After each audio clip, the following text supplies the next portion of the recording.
Mes soucis je laisse au loin, je ne tourne vers demain. À toi je remets mon être entier, Jésus. Mes mains sont tendues vers toi, croyant que je viens de toi. Je sais que tout ce que tu as pour moi est bon. C'est bon, car voici le jour que tu as fait. Il est pour moi si j'ai le choix. Car voici le jour que tu as fait. Il est pour moi si j'ai le choix. Non, je n'aurai pas peur pour demain. Mon espérance est en toi. Voici le jour. Voici le jour. Mes craintes, je les au loin. Je ne doute plus de rien. À toi, je remets ma volonté, Jésus. Mes mains sont tendues vers toi, croyant que tout vient de toi. Je sais que tout ce que tu as pour moi est bon. C'est bon, car voici le jour que tu as fait. Il est pour moi si j'ai le choix. Car voici le jour que tu as fait. Il est pour moi si j'ai le choix. Je n'aurai pas peur pour demain. Mon espérance est en toi. Voici le jour. Voici le jour. Pour toi, Seigneur, je vivrai. Pour toi, Seigneur, je vivrai. Fondé sur ta vérité.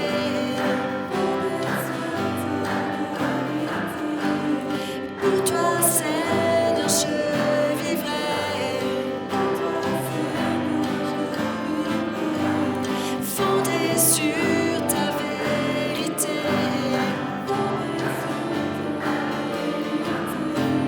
Sur ta vérité. Car voici le jour que tu as fait. Il est pour moi si j'ai de joie. Car voici le jour que tu as fait. Il est pour moi si j'ai de joie. Je n'aurai pas peur pour demain.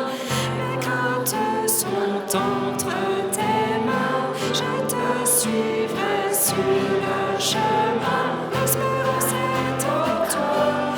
Voici le jour. Voici le jour. Voici le jour. Voici le jour.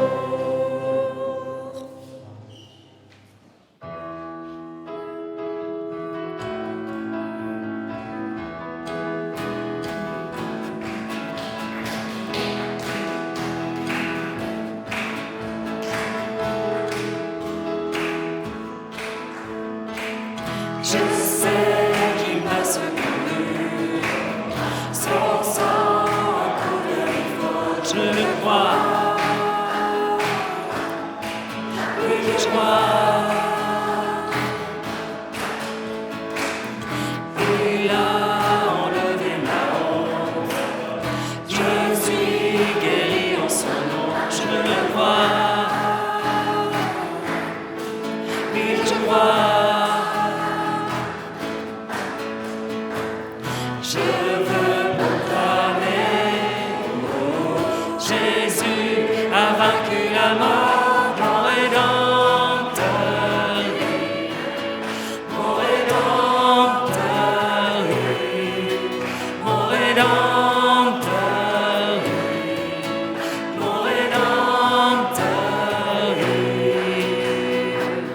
Je sais qu'il m'a secouru, son sang a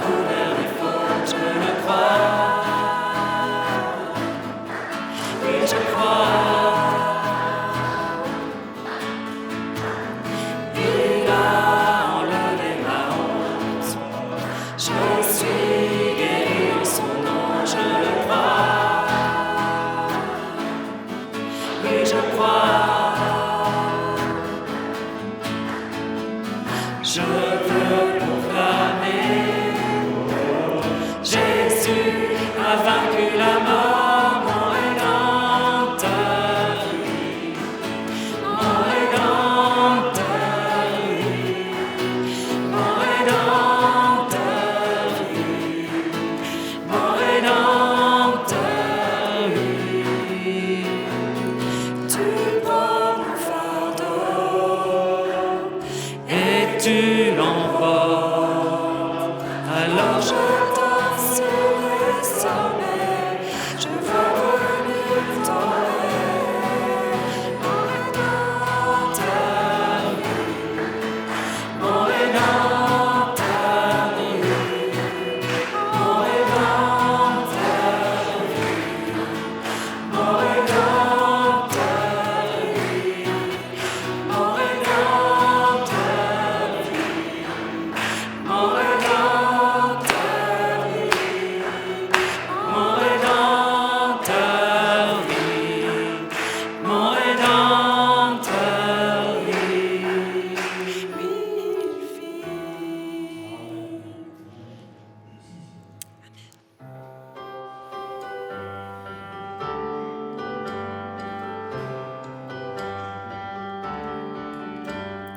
Des sommets, le torrent descend sur tout son parcours, il répand la fraîcheur.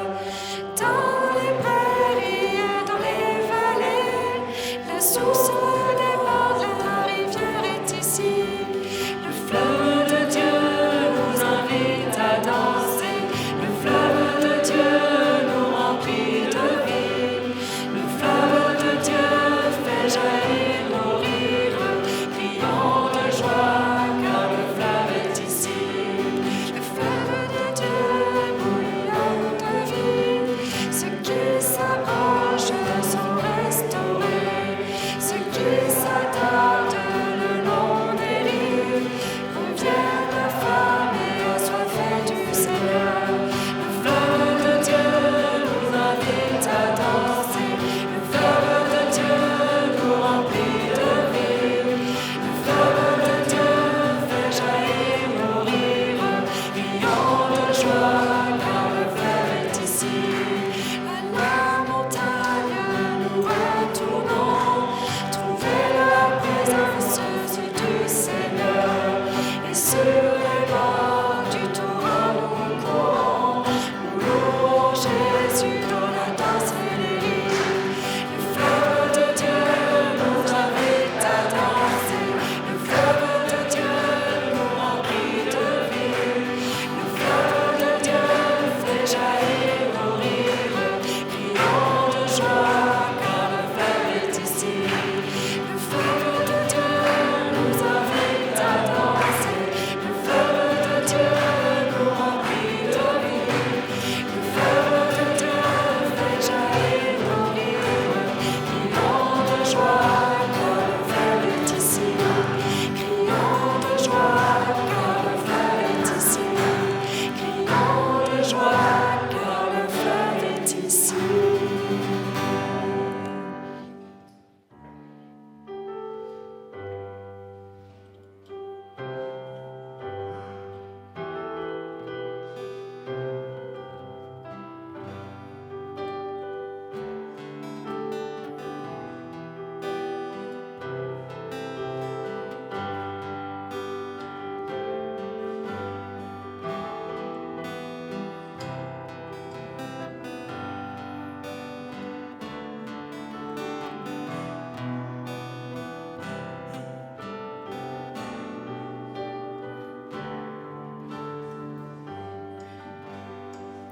Quand je vois la beauté d'un coucher de soleil, un art si raffiné révèle tes merveilles. Quand je sens l'immensité du mystère des galaxies, mon cœur est bouleversé par la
Jésus, mon bien-aimé, tout mon trésor, tu m'as donné ton amour et ta vie. De tout mon cœur, je t'aime et je t'adore. Et tout mon être te prie. Alléluia, Alléluia.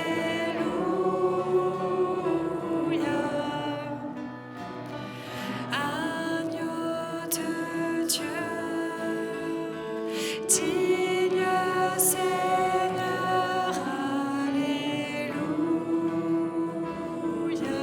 Alléluia.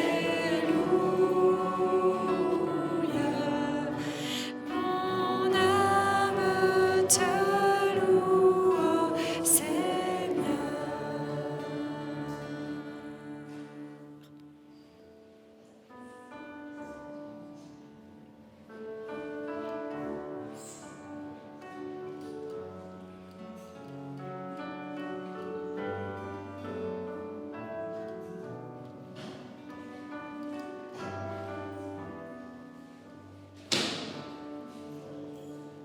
Devant le trône du Très-Haut, mon défenseur saura plaider.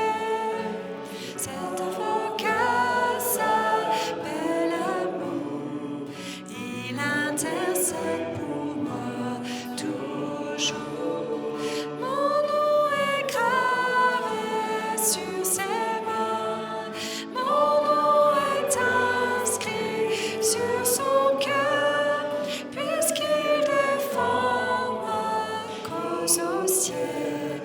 Nul ne pourra me condamner, nul ne pourra me condamner. Et quand Satan me fait douter, vient me tenter, m'accuser, je lève les yeux vers celui qui a donné pour moi sa vie. Mon sauveur était innocent, sa mort me rend la liberté. Oui, que le juste est satisfait et il pardonne mon péché. Et il pardonne mon péché. Voyez l'agneau ressuscité, il est le roi plein de bonté.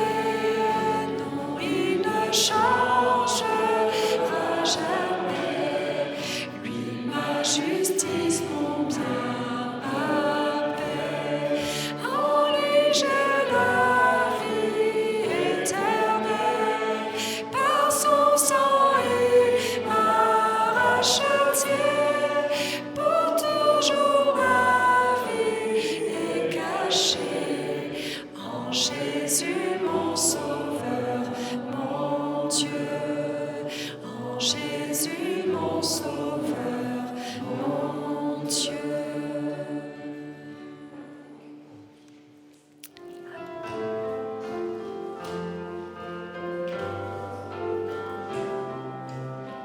Oui, nous faisons partie de la famille de Dieu, les héritiers du Père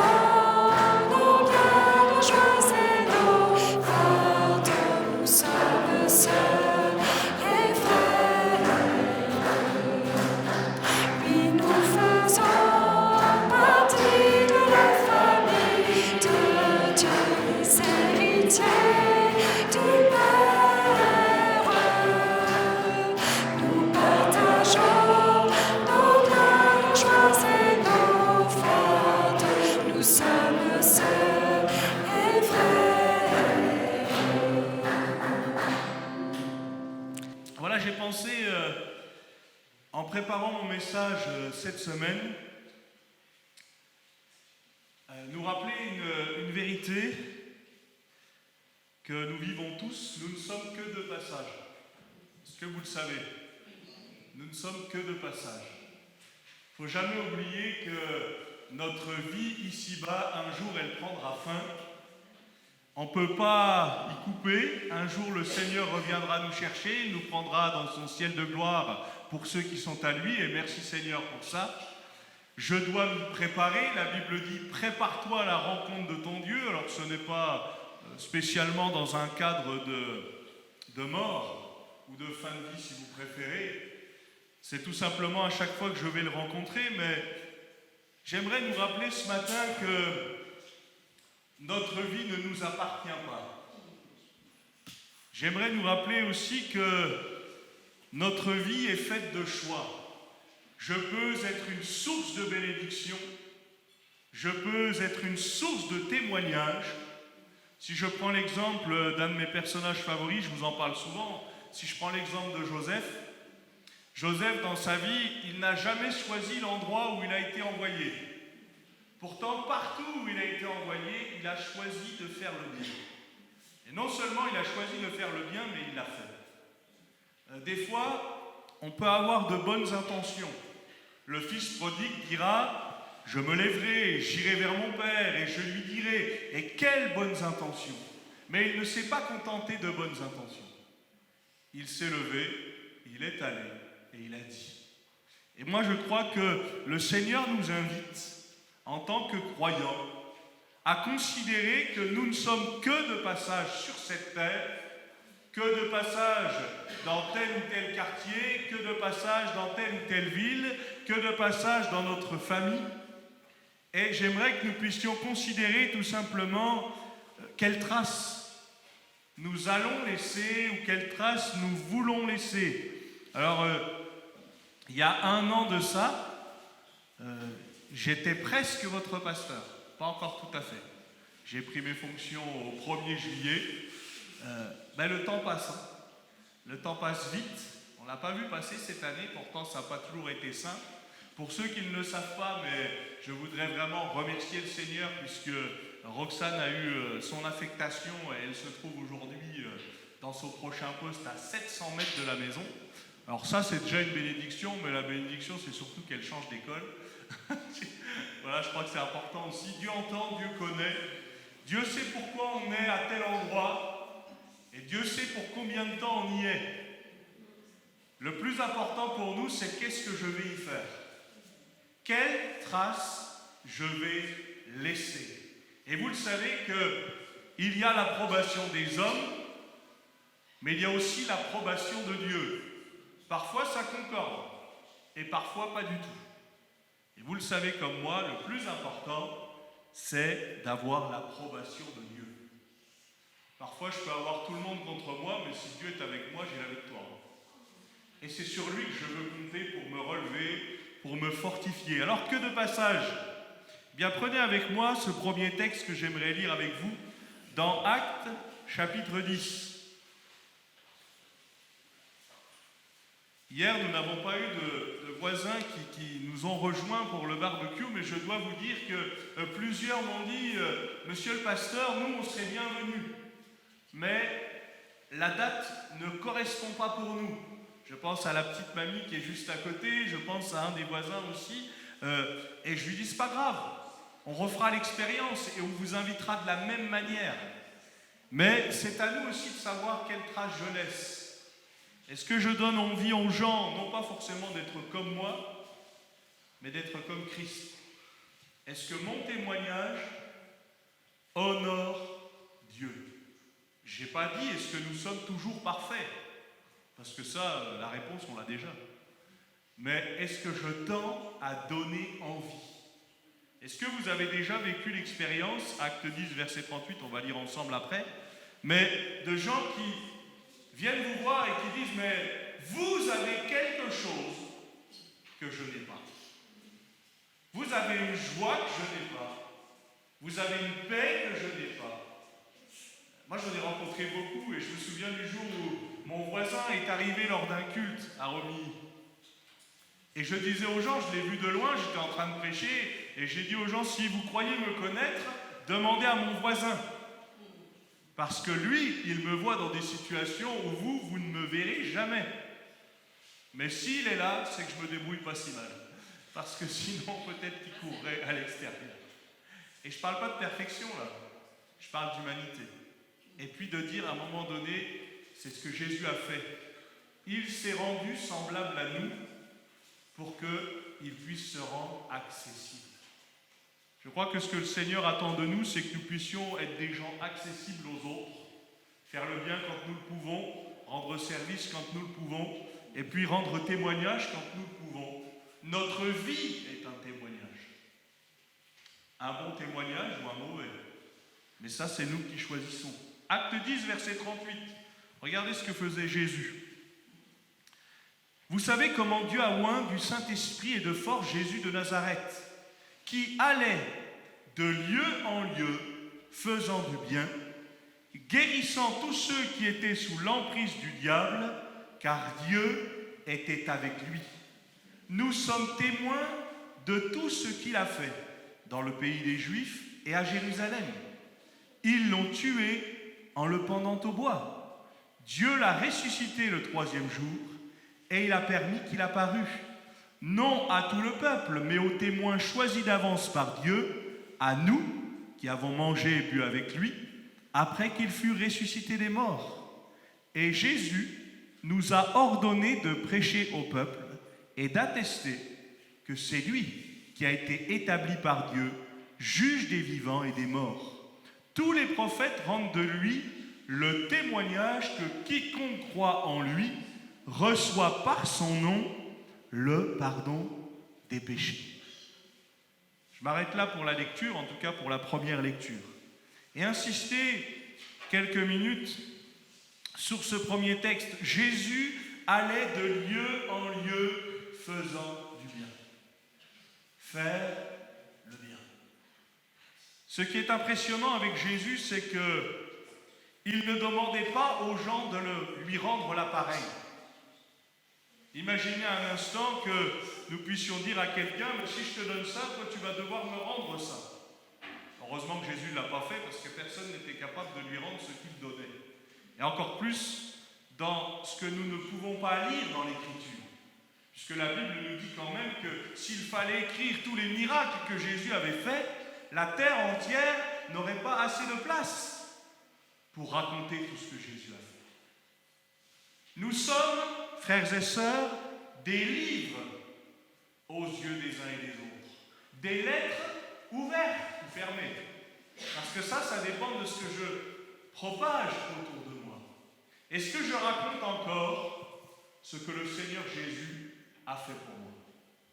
Ce qu'il a fait il y a peut-être 30 ans, ce qu'il a fait il y a peut-être 50, mais ce qu'il a fait aussi il y a peut-être quelques jours. Est-ce que quand le Seigneur Jésus fait quelque chose pour ma vie, après que je lui ai demandé, et même des fois sans que je lui ai demandé, est-ce que je le raconte? Est-ce que je le raconte aux autres? Non pas pour faire des jaloux. Ah, mais le Seigneur ne s'occupe que de toi, moi il ne s'occupe jamais de moi. C'est faux. Dieu veille sur son Église. Dieu veille sur ses enfants. Dieu n'oublie aucun d'entre nous. Et ça, c'est peut-être une parole pour quelqu'un. Tu n'es pas oublié de Dieu. Tu peux être oublié des hommes. Tu peux être oublié même de ta famille. Mais tu ne peux pas être oublié de Dieu. Par contre, nous pouvons oublier Dieu. Jésus allait de lieu en lieu, faisant du bien. À qui il faisait du bien? À tous ceux qui le voulaient. Il n'a forcé personne. Forcé personne ni à être sauvé, ni à être guéri, ni à être transformé. Non, il a proposé. Et frères et sœurs, il est toujours le même, on est d'accord. Donc il est toujours capable.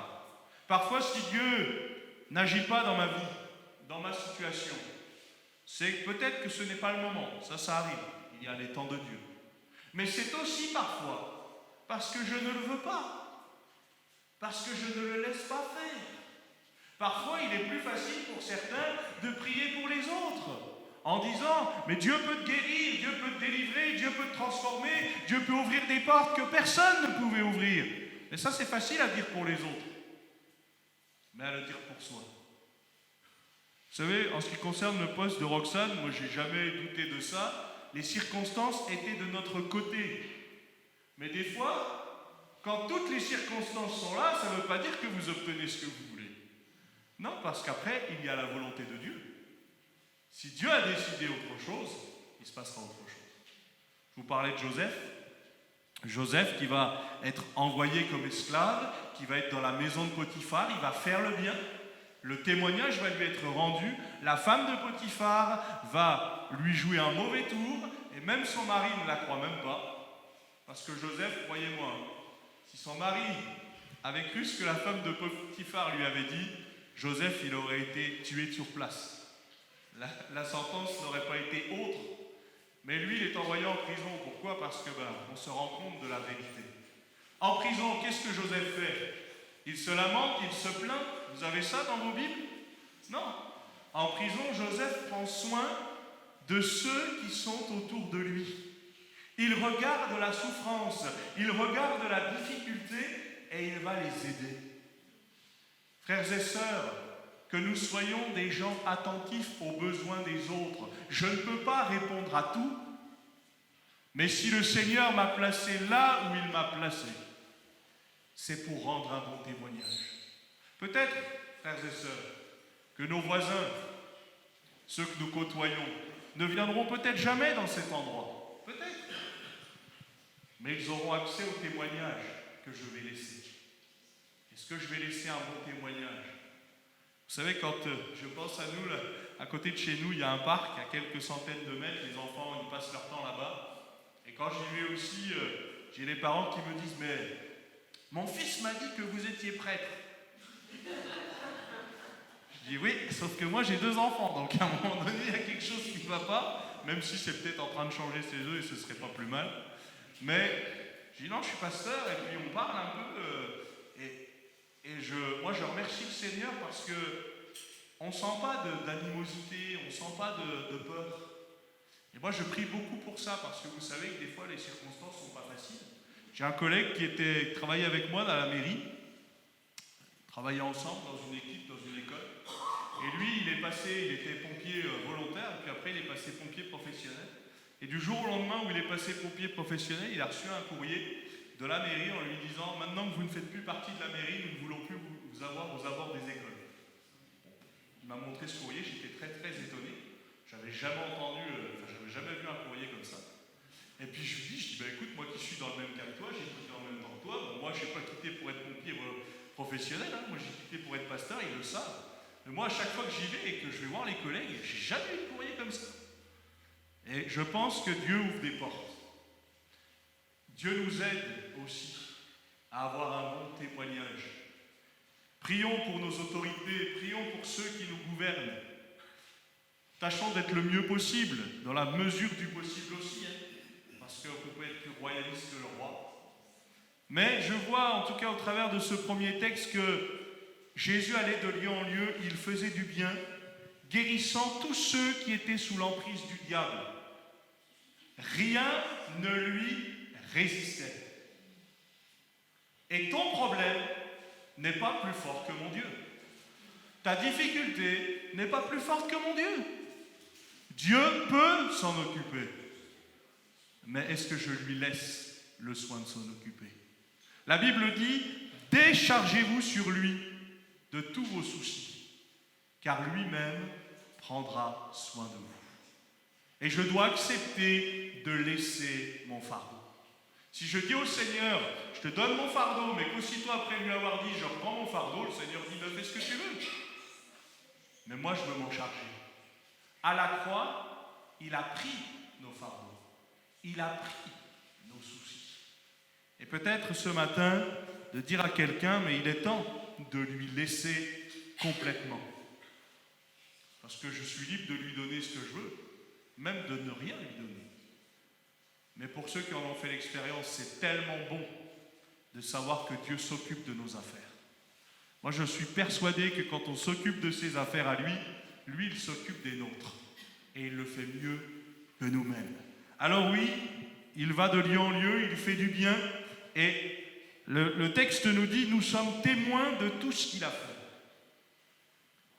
Et la plupart d'entre nous, on peut témoigner de ce que Jésus a fait. Chez les uns, chez les autres, même sur nous-mêmes. Tiens, on est témoin de ce que Jésus a fait. Comment Jésus a le fait. Et puis, il est dit au verset 43, tous les prophètes rendent de lui le témoignage que quiconque croit en lui reçoit par son nom le pardon des prophètes. Nous sommes témoins, tous les prophètes rendent de lui ce bon témoignage.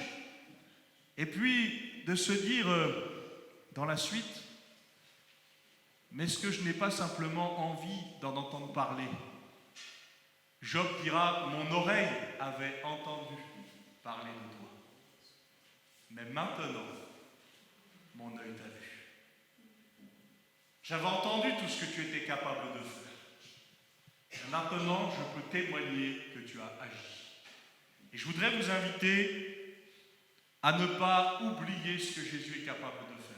Je ne dis pas qu'il faut mettre Dieu dans tout et que ça devienne mystique. Mais je dis qu'il faut apprendre à le voir là où il agit.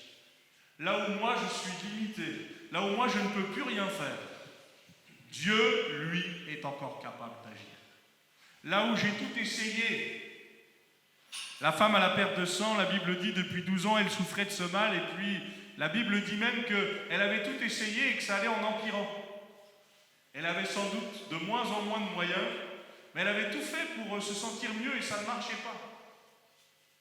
Mais quand elle a rencontré le Seigneur Jésus, elle a dit, si je peux seulement toucher son vêtement, alors je serai guéri. Moi je crois à ces expériences-là. Et je crois qu'on peut le vivre encore. Merci Seigneur pour la médecine. Merci Seigneur pour ceux qui nous soignent. Et c'est important d'y penser. Bien sûr, il y a des mauvais médecins, c'est comme pour tout. Mais il y a des très bons médecins aussi. Et merci Seigneur pour ça. Mais nous connaissons le divin médecin. Celui qui est capable de soigner mon corps, mais qui est aussi capable de soigner mon cœur, qui est aussi capable de soigner mon âme. Je vous souhaite de vivre cette expérience. Je me couche et je m'endors en paix, car toi, Éternel, tu nous donnes la sécurité dans la demeure. Tu nous donnes la paix. Alors nous ne sommes que de passage dans la vie de certaines personnes. Mais qu'allons-nous laisser? C'est simplement quelques questions que je vous pose. Nous ne sommes que de passage dans notre famille. Mais qu'allons-nous laisser? Nous ne sommes que de passage sur cette terre. Qu'allons-nous laisser? Je parle du témoignage. On sait bien que tout ce qu'on a acquis sur cette terre, on le laissera. Et de toute façon, on le laissera pour le meilleur. Il vaut mieux tout laisser, ce qu'on a acquis ici, pour rejoindre le ciel, plutôt que d'être bloqué sur la terre parce qu'on aura préféré les biens de ce monde. Ben, ça, ce serait tellement malheureux. Hébreux chapitre 11, prenez avec moi. Hébreux 11, vous connaissez certainement ce chapitre, le chapitre de la foi. C'est par la foi qu'un tel, c'est par la foi qu'un tel, mais moi, ce qui m'intéresse, c'est un peu plus loin, après la liste, justement. Hébreux 11, verset 13.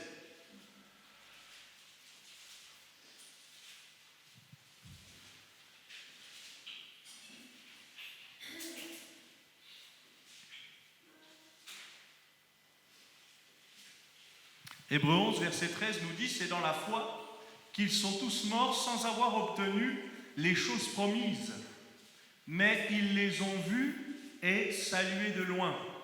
Et si vous pouvez déjà même ne retenir qu'une chose sur ce que je vais dire par rapport à ce texte, retenez ça, ils les ont vus et salués de loin, reconnaissant qu'ils étaient étrangers et voyageurs sur la terre. Ceux qui parlent ainsi montrent qu'ils cherchent une patrie.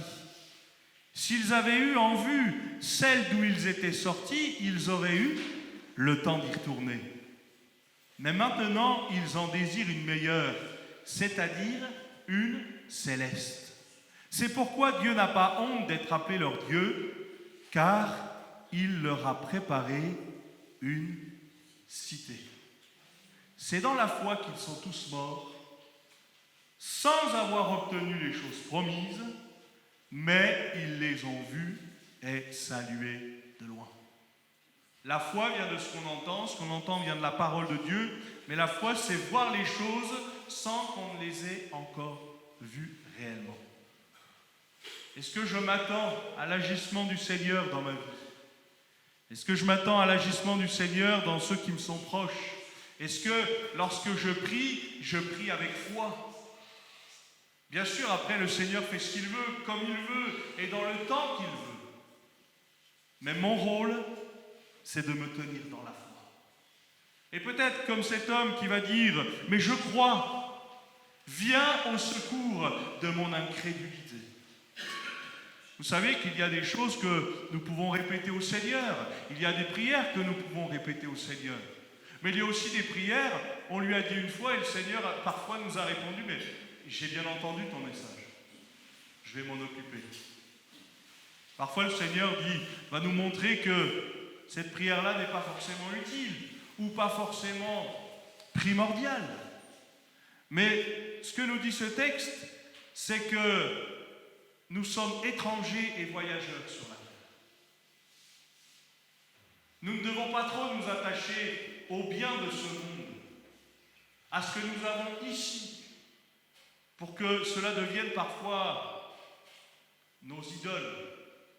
Cela devienne parfois des choses où nous sommes plus attachés aux choses de la terre plutôt qu'aux choses d'en haut. Mais nous lisons dans ce texte, ceux qui parlent ainsi montrent qu'ils cherchent une patrie. Ils en désirent une meilleure. Est-ce que je me prépare à la rencontre de mon Dieu? Est-ce que si le Seigneur revient maintenant, il me prend avec lui dans son ciel de gloire? Est-ce que j'ai fait la paix avec Dieu? Est-ce que j'ai mis en ordre mes affaires? Et puis, je le dis aussi, quelle trace je vais laisser? Je me souviens d'un enterrement qu'on a fait avec papa, il y a quelques années de ça à Nancy.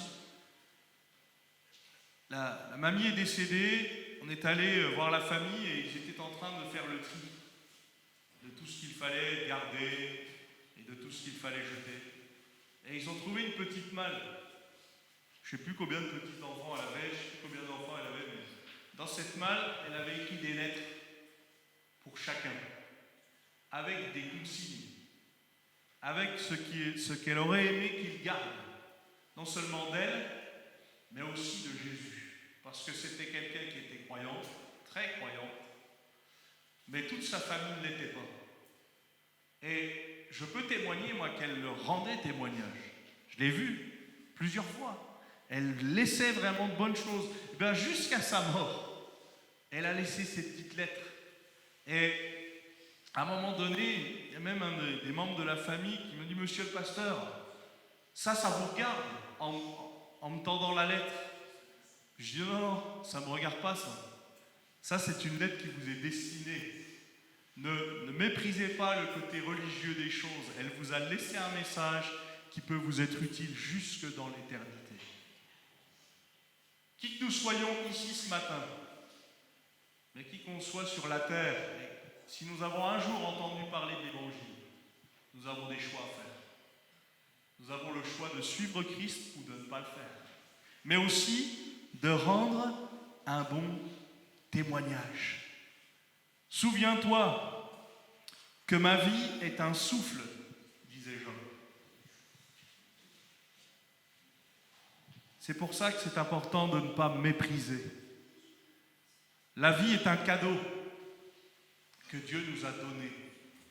À nous de ne pas mépriser ce cadeau et à nous aussi de lui rendre un peu de ce qu'il nous a donné. Qu'est-ce que je fais de ma vie? Je parlais du fils prodigue, vous savez ce qu'il a fait, le fils prodigue? Il a pris l'héritage. Normalement, un héritage, on le touche quand la personne est décédée. Là, le père a accepté, il a abandonné ça. Le fils va tout dilapider. Le fils va vivre dans la débauche, c'est pas moi qui le dis, c'est l'histoire. Il va mal vivre, il va dépenser l'argent de mauvaise manière. Pourtant, Dieu lui a fait grâce, son Père lui a fait grâce. Et peut-être de se dire, Seigneur, donne-moi de ne pas gâcher ma vie. Donne-moi de ne pas perdre du temps. Combien d'entre nous, alors peut-être vous vous êtes convertis jeune, moi j'avais 15 ans, mais j'ai donné mon cœur au Seigneur à ce moment-là, mais peut-être d'autres beaucoup plus tard. Mais on a regretté de ne pas l'avoir fait plus tôt. C'est-à-dire, mais si j'avais compris, si j'avais accepté, que de gâchis. Moi je me souviens de ce jeune qui vient me voir et il me dit, Pierre, voilà, j'ai à cœur de donner mon cœur au Seigneur, on se connaît bien, qu'est-ce que tu me conseilles? Je dis, vas-y tout de suite.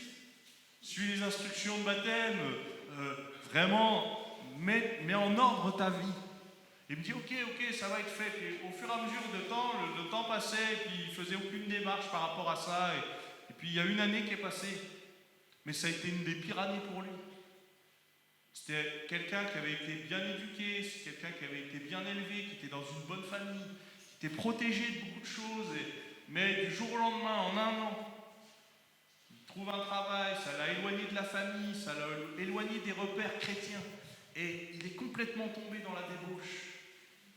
En un an de temps. Et pourtant, on gardait contact, mais moi j'étais malheureux de le voir comme ça. Et un an après, il revient me voir et il me dit, tu te rappelles il y a un an? Je dis oui, je me rappelle bien. De la discussion qu'on avait eue sur le baptême. Si seulement j'avais pris un peu de temps pour régler mes affaires, je ne serais pas tombé aussi bas. Mais je lui ai dit, Dieu te fait grâce encore aujourd'hui, parce que tu peux le faire malgré tout. Mais parfois que de gâchis, que de temps perdu. Le mot du diable pour chacun, c'est demain. Ah, tu verras demain. On s'arrangera demain. Mais quand je lis l'Écriture, je vois que c'est aujourd'hui le jour du salut. C'est aujourd'hui qu'il faut régler ses affaires. Combien d'entre nous, on a entendu ça parfois dans nos familles? Ah, il y a des difficultés dans la famille, ah, il faut qu'on parle. Puis des fois, on finit par parler devant quoi? Devant un cercueil, devant une tombe, parce qu'on n'a pas pris le temps, parce qu'on s'est dit, c'est vrai, on a eu de bonnes intentions parfois, mais qu'on n'a pas été au bout. Et moi, je vous parle en connaissance de cause, moi je l'ai vécu avec le décès de ma grand-mère. J'ai jamais entendu autant parler de ça, devant une tombe, mais c'est trop tard. C'est important de régler les comptes. C'est important aussi de pouvoir se dire, mais où j'en suis avec Dieu? Et si Dieu revenait maintenant, est-ce qu'il me prend avec lui? Que de passage. Nous ne sommes que de passage sur cette terre. Nous ne sommes que de passage dans cette vie. Je dois faire la paix avec Dieu. Je dois aussi rendre un bon témoignage. Quel témoignage je vais laisser aux autres? Mais pas simplement ce qu'ils pensent de moi. Parce que ça, c'est pas le plus important. Mais ont-ils entendu parler de Dieu? Est-ce que les gens reconnaissent que nous sommes croyants? Et si on a goûté que le Seigneur est bon, moi je remercie le Seigneur pour ceux qui un jour nous ont parlé du salut. À nous de faire la même chose. Des fois, c'est pas grand-chose. Je me rappelle de cette petite histoire que je lisais il y a quelque temps. Un repas d'entreprise et un ami chrétien dit, mais moi, ça y est, un repas d'entreprise, je veux parler du Seigneur à quelqu'un. Ça y est, enfin, je me décide, il faut que je parle du Seigneur. Alors, il arrive au repas d'entreprise, il s'assoit, il tombe en face d'un collègue, il dit, bon allez, dans sa tête, il se dit, il faut que je lui parle du Seigneur, il faut que je trouve un moment dans le repas, dans ce temps d'échange, pour lui parler du Seigneur. Puis il finit par lui parler du Seigneur et l'autre en face de lui dire, mais moi aussi je suis chrétien. Bon, des fois c'est quelque chose, on fait tout ça quand on a une bonne adresse. Quand on connaît une bonne adresse pour telle chose, pour telle autre chose, quand on connaît une mauvaise adresse, on sait la partager aussi pour dire surtout pas eux, surtout pas lui, surtout pas elle. Mais quand on connaît une bonne adresse, on sait aussi la partager. Ben, avec le Seigneur, c'est pareil. Je me souviens d'une fois, on rentrait d'un match de foot, on venait d'aller voir Nancy, et puis on prend le tram pour rentrer à la maison, et puis je croise des supporters de l'autre équipe. Bon, en l'occurrence, j'aimais bien l'autre équipe aussi. Et ils s'arrêtent un peu, on discute du match, et puis ils me disent, au fait, vous faites quoi dans la vie? Ah bah, Aujourd'hui, je suis en stage pastoral on s'est retrouvés sur la route du tram à parler du Seigneur. On parlait de foot au départ, mais on s'est retrouvés à parler du Seigneur et c'était tellement bon parce qu'on avait noué quelque part une passion commune, ça a permis une facilité en termes de partage. Et parfois, vous savez, on a peur de rendre témoignage. Ça peut arriver, on ne sait pas toujours quoi dire, comment aborder les choses. Mais quand on l'a fait, on se rend compte aussi que c'est le Seigneur qui a conduit. Soyons sages lorsque nous rendons témoignage. Il y a des manières de faire aussi. Moi, je faisais de l'évangélisation à un moment donné avec un ami. Des fois, c'était un peu chaud parce qu'il avait une manière d'aborder les gens. Il leur coupait la parole, il parlait partout du Seigneur, mais tellement fort que les autres n'avaient pas forcément droit au chapitre.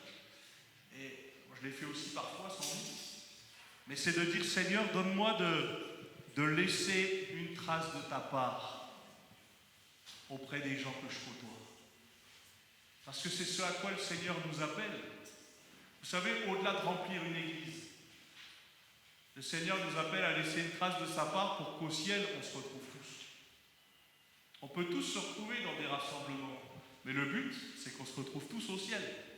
Parce qu'on aura fait la paix avec Dieu, parce qu'un jour, quelqu'un nous aura parlé du Seigneur. Et de la bonne manière. Oui, notre vie n'est qu'un souffle. Dieu est au contrôle de tout. Mais est-ce que je veux qu'il soit au contrôle de tout? Est-ce que j'ai fait la paix avec Dieu? Est-ce que s'il vient maintenant, il me prend avec lui dans son ciel de gloire? Je vous lis encore ce passage dans le psaume 39. Le verset 6 nous dit, voici, tu as donné à mes jours la largeur de la main, et ma vie est comme un rien devant toi. Oui, tout homme debout n'est qu'un souffle. Oui, l'homme se promène comme une ombre, il s'agite vainement, il amasse, et il ne sait qui recueillera. Maintenant, Seigneur, que puis-je espérer? En toi est mon espérance. Maintenant, que puis-je espérer? Qu'est-ce que vous pensez espérer de ce monde? Vous allez être déçus. À un moment donné ou à un autre, on va être déçus. Salomon est quelqu'un qui a eu tout ce qu'il voulait dans sa vie. Autant de femmes qu'il voulait, autant de richesses qu'il voulait, et en plus de la sagesse. Ça, c'est ce qu'il avait demandé à Dieu. C'était une belle prière. Mais à la fin, qu'est-ce qu'il va dire? Vanité des vanités. Tout est poursuite du vent. Tout est faux. Pourquoi? Parce que le monde ne peut pas nous combler. On peut avoir un temps de jouissance. Même le péché peut nous donner un temps de jouissance. Mais ça ne durera qu'un temps.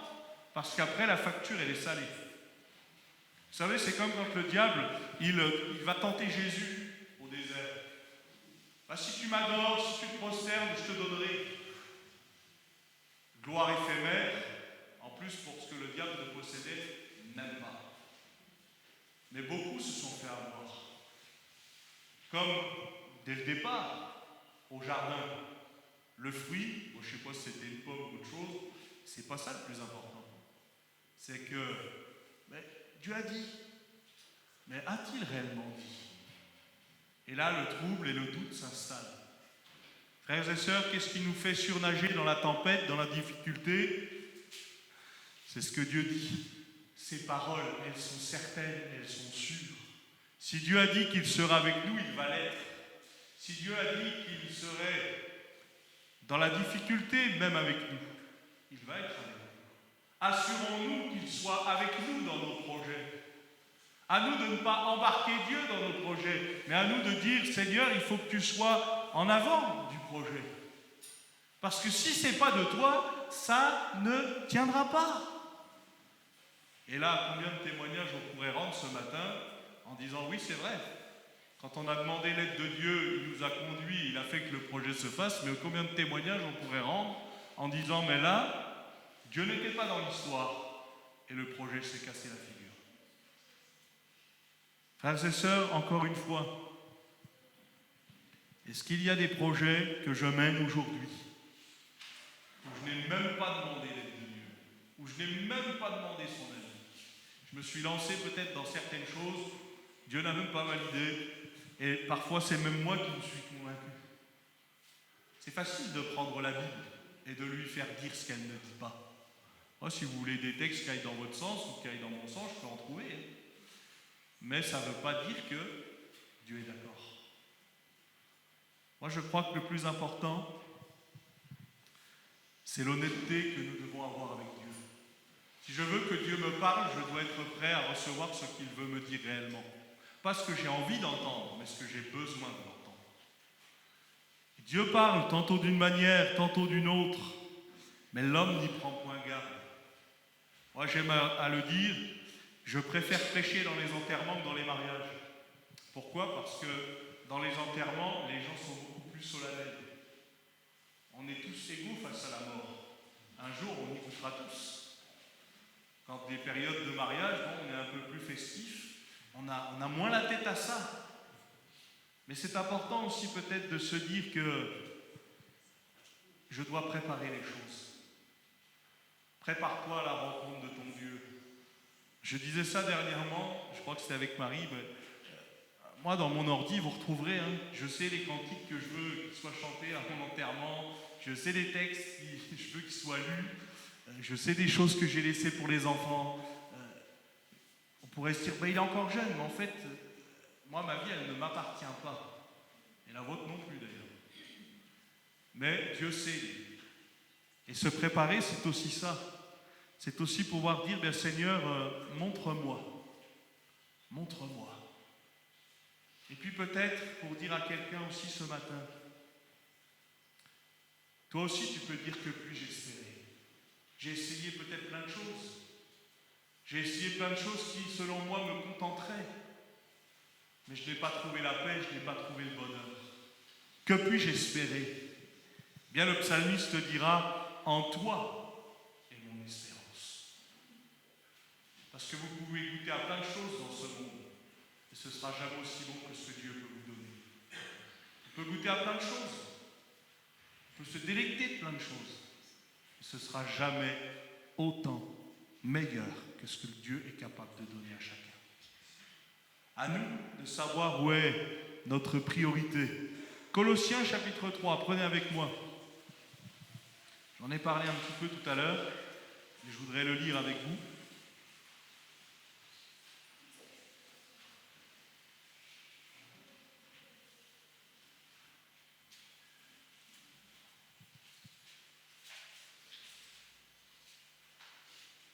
Colossiens chapitre 3, les premiers versets nous disent « Si donc vous êtes ressuscités avec Christ, cherchez les choses d'en haut, où Christ est assis à la droite de Dieu. Affectionnez-vous aux choses d'en haut et non à celles qui sont sur la terre, car vous êtes morts et votre vie est cachée avec Christ en Dieu. Quand Christ, votre vie, paraîtra, alors vous paraîtrez aussi avec lui dans la gloire. Faites donc mourir les membres qui sont sur la terre, l'impudicité, l'impureté, les passions, les mauvais désirs, la cupidité, qui est une idolâtrie. C'est à cause de ces choses que la colère de Dieu vient sur les fils de la rébellion, parmi lesquels vous marchiez autrefois lorsque vous viviez dans ces péchés. Mais maintenant, renoncez à toutes ces choses, à la colère, à l'animosité, à la méchanceté, à la calomnie, aux paroles déshonnêtes qui pourraient sortir de votre bouche. Ne mentez pas les uns aux autres, vous étant dépouillés du vieil homme et de ses œuvres, ayant revêtu l'homme nouveau qui se renouvelle dans la connaissance selon l'image de celui qui l'a créé. Amen. Parfois, il faut mettre un nom sur les choses. Parfois, il faut simplement faire preuve d'honnêteté. Dieu nous connaît. Dieu sait ce que nous vivons. Parfois, je peux vivre une vie d'apparat. Personne ne me voit, personne ne me remarque, personne ne m'entend. Mais Dieu le sait. Dieu me voit. Et Dieu me connaît. Et encore une fois, je ne parle pas de perfection. Qui est parfait ici si ce n'est notre Seigneur? Mais c'est de dire, Seigneur, s'il y a un problème, je veux dire qu'il y a un problème. Je ne veux pas faire semblant. Je ne veux pas avoir un double visage. Mon visage de l'Église et mon visage de l'extérieur de l'Église. Je ne veux pas faire semblant dans ma vie. De toute façon, les doubles personnalités, ça ne marche jamais. Connaissez Eutychus, cet homme qui était au bord de la fenêtre. L'apôtre Paul va faire un discours certainement très long. Et puis, lui, il est au bord de la fenêtre. Quand on est au bord de fenêtre, on tombe rarement du bon côté. Lui, il est tombé du mauvais. Il y a eu le miracle, parce qu'il s'est relevé, restauré, ressuscité. Bon, vous connaissez peut-être la suite, hein, mais il a été ressuscité, ils se sont installés, puis Paul a continué de parler. Mais ce qui est important, c'est de savoir, est-ce que je ne suis pas au bord? Est-ce que je ne suis pas au bord du précipice? Est-ce que je ne suis pas en train de tomber? Moi, je me souviens de cette prophétie, ça m'a été adressé, mais ça a été adressé aussi à un de mes meilleurs amis. À toi qui es ici, mais ton cœur est ailleurs. Choisis ta destinée. On pourrait se dire, mais Dieu sait tout. Dieu sait déjà si je vais être sauvé ou pas. Dieu sait déjà si je vais être guéri ou pas. Un jour, un chrétien m'a dit ça. Il me dit, mais pourquoi on prie pour les malades? Parce que de toute façon, Dieu sait déjà s'il va les guérir ou pas.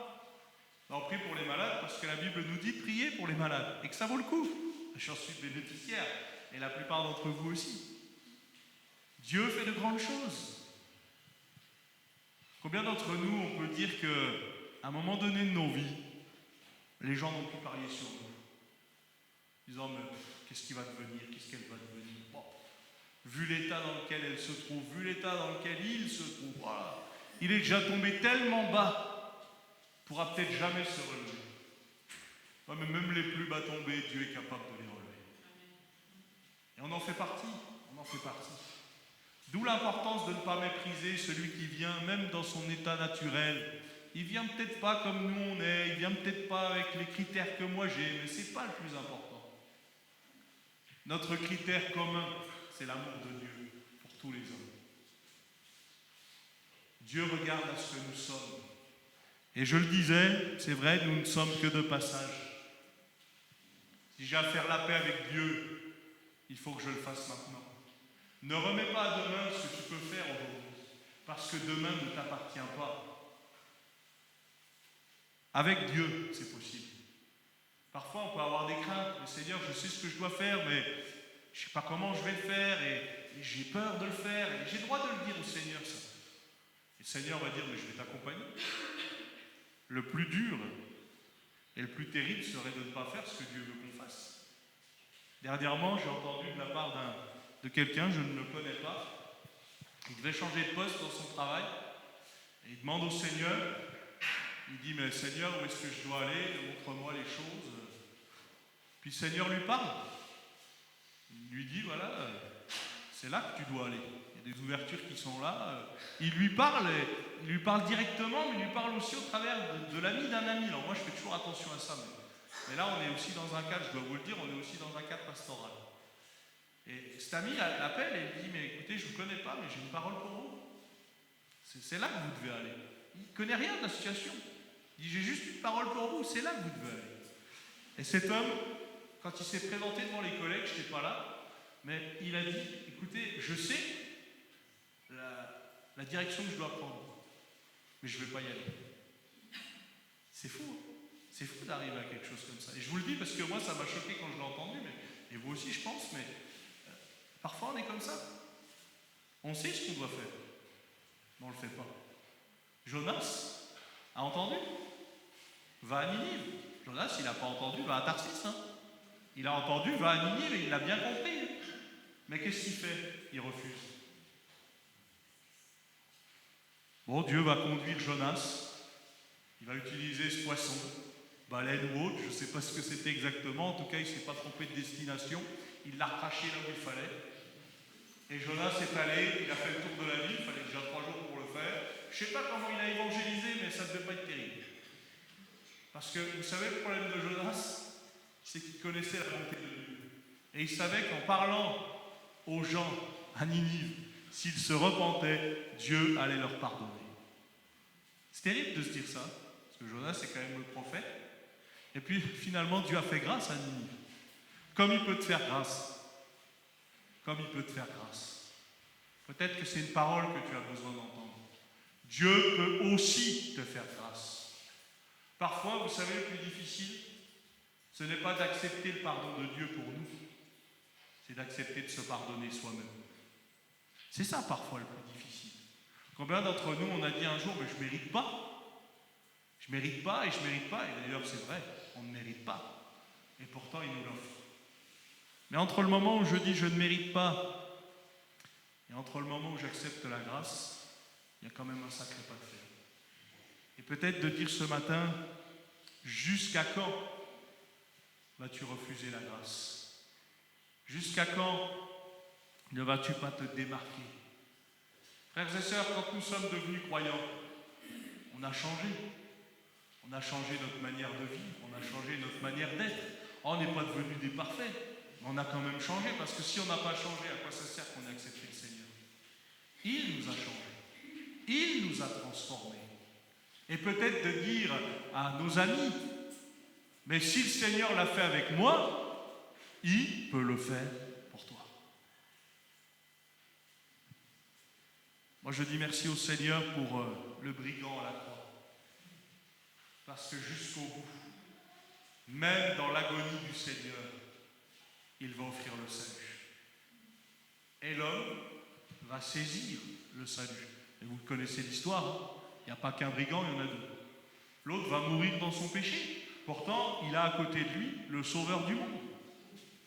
Preuve que des fois, tout est là, mais je ne saisis pas la grâce. Le Seigneur va dire à un jeune homme riche, va avant tout ce que tu as et donne-le aux pauvres. Il ne le dira qu'à lui, il ne va pas le dire à beaucoup. Là, on n'est pas en train de faire une doctrine en disant on doit tous faire pareil, non. Sauf si notre argent est devenu notre idole. Lui, c'était son cas. Et quand il va dire ça, le texte nous dit que le jeune homme va être tout triste.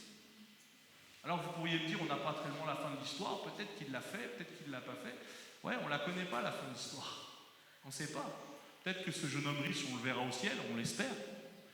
Mais combien d'hommes, de femmes vont entendre les mêmes choses et vont préférer garder ce qu'ils ont plutôt que d'accepter Christ?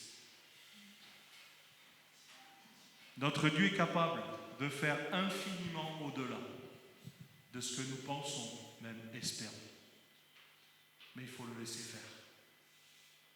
Un chanteur chrétien disait dans une de ses chansons, je sais bien plus de Jésus que ce que je ne crois. Parce que je sais qu'il sauve, je sais qu'il délivre, je sais qu'il transforme. Mais parfois, quand je suis concerné, j'ai des doutes. Est-ce que tu veux laisser le Seigneur faire quelque chose pour toi? Est-ce que tu veux le laisser prendre les rênes? Pas simplement dire, prends les rênes, mais lui laisser réellement. Je crois que le Seigneur veut faire une œuvre dans la vie de plusieurs. Dieu veut nous apprendre la dépendance à sa personne.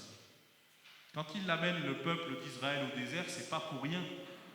Parce que dans le principe, au désert, il n'y a rien. Et vous ne pouvez dépendre que de Dieu. Et pourtant, ils ont réussi à se plaindre quand même. Mais Dieu nous aide. Dieu nous aide aussi dans ces difficultés.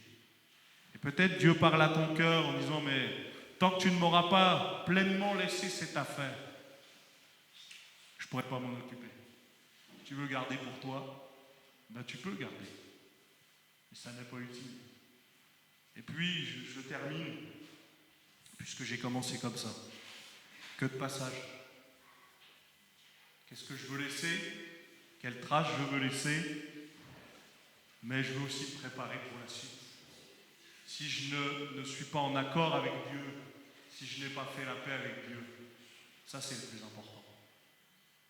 Je crois que faire la paix avec Dieu va nous aider à faire la paix avec les autres. Des fois, on va essayer de se réconcilier avec ceux qui sont proches de nous, mais si on n'a pas déjà fait la paix avec Dieu, ça va être difficile. Mais Dieu parle et Dieu propose encore son salut à plusieurs. Voilà, je voudrais vous inviter à baisser vos têtes quelques secondes, à fermer vos yeux. Et peut-être tout simplement de dire à quelqu'un, Si tu es concerné par ce qui a été dit, différentes choses, est-ce que tu veux déposer au pied du Maître? Est-ce que tu veux déposer pleinement ce fardeau? Pas simplement un fardeau que tu portes et que tu portes et que tu portes, mais te décharger. La Bible dit: déchargez-vous sur lui de tous vos soucis, car lui-même prendra soin de vous. Alors s'il y avait quelqu'un au milieu de nous ce matin, tu sais que cette parole, ce que tu as entendu, c'est pour toi, et il faut que tu fasses une démarche, que le Seigneur te bénisse. Y a-t-il encore quelqu'un? Quelques-uns lèvent leurs mains. Que Dieu vous bénisse. Dieu vous connaît, Dieu sait. Que Dieu te bénisse. Moi, je n'ai pas besoin de connaître en détail. Dieu sait, et c'est une affaire entre vous et Dieu, et c'est le plus important. Y a-t-il encore quelqu'un ce matin? Que Dieu te bénisse, que Dieu te bénisse. Des jeunes, des moins jeunes, que Dieu te bénisse aussi dans le fond. Vous savez ce que vous devez laisser. Faites-le, faites-le, vous serez délivrés. Vous aurez la paix. Repartir de ce lieu en paix, parce que vous aurez fait ce que vous deviez faire. Y a-t-il encore quelqu'un? Ce sera mon dernier appel de la matinée, alors que plusieurs ont déjà levé leurs mains. Mais je voudrais prier pour vous. Seigneur, tu es le divin médecin. Tu es celui qui connaît tout de nous. Seigneur, on veut mettre en ordre nos affaires. On veut mettre en ordre nos maisons. Et on veut tout te donner. Seigneur, pardon pour toutes les fois où on a gardé, Seigneur, certaines choses, pensant qu'on s'en sortirait par nous-mêmes. Seigneur, Samson avait cette habitude de dire: mais je vais m'en sortir comme les autres fois. Mais quelle bêtise. Seigneur, je te prie pour chacun, ceux et celles qui ont levé leurs mains. Tu vois leurs demandes, tu vois leurs attentes. Et moi, je te prie pour que non seulement ils t'abandonnent tout, mais aussi pour que tu fasses d'eux des sources de bénédiction.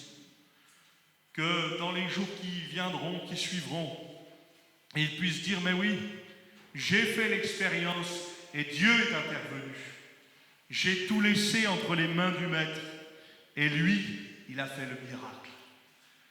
Seigneur, je veux m'attendre au miracle pour eux, je veux m'attendre au miracle pour l'Église, parce que tu n'as pas fini de bénir, tu n'as pas fini de guérir. Je t'apporte également les voisins proches de cette Église. Nous voulons être une source de bénédiction pour eux. Seigneur, nous voulons rendre un bon témoignage. Nous voulons parler de toi de la bonne manière, pour cette ville aussi, Seigneur. Pour là où tu nous as placés, fais de nous des sources de bénédiction. Afin que, c'est vrai, peut-être cette Église puisse grandir encore, Seigneur, en nombre, en qualité, en quantité, mais aussi, Seigneur, que le ciel se remplisse. Seigneur, manifeste-toi au travers de nous, glorifie-toi en nous, pour l'honneur et la gloire de ton nom. Amen. Amen.